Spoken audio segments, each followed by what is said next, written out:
Nous avons voulu faire un ouvrage synthèse sur les populations de l'Akéran, vu que depuis un certain temps, les traditions se perdent dans la mémoire des jeunes aujourd'hui, pour pouvoir sauvegarder les traditions des populations de l'Akéran. C'est pour cela que nous avons fait un ouvrage sur traditions historiques et dynamiques culturelles des peuples de l'Akéran. Nous avons fait cas des populations anciennement établies, c'est-à-dire les Lamba, les Batamarba, les Diengangan. Nous avons retracé leur histoire et ensuite nous avons retracé leur organisation sociopolitique et la vie matérielle et économique de ces populations. Le lecteur pourra trouver à travers cet ouvrage l'histoire de ces populations. L'ouvrage publié par nos amis Ndati Wembu et Passenda, c'est un ouvrage synthèse intéressant. Pour ceux qui ne connaissent pas l'histoire de Lamba, je crois que c'est une occasion.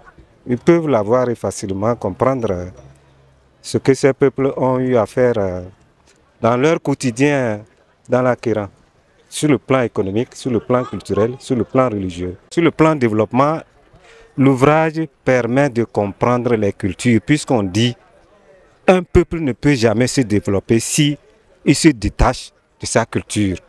Je crois que ce document peut servir pour leur développement culturel.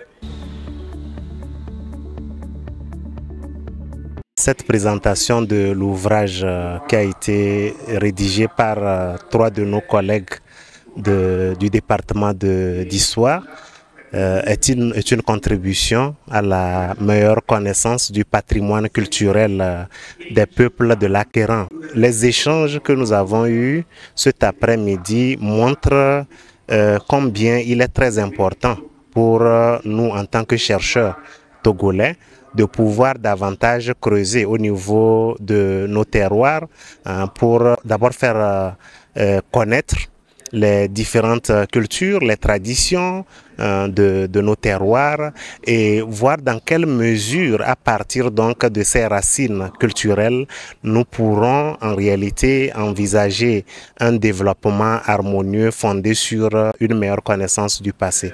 Donc en cela, je trouve que c'est vraiment une publication très importante et cela ne peut que susciter en nous tous l'envie de continuer par faire des travaux de recherche pour mieux faire connaître les réalités socio-culturelles de nos communautés, surtout dans un contexte de décentralisation au Togo.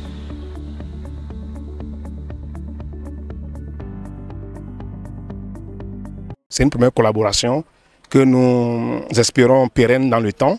Et les vœux que nous lançons est que les populations s'approprient cet ouvrage, qu'elles s'imprègnent de ce qui a été dit et vraiment qu'elles s'approprient parce qu'à travers cet ouvrage, elles découvriront de nombreux pans de leur histoire et de leur culture et se projeter sur l'avenir.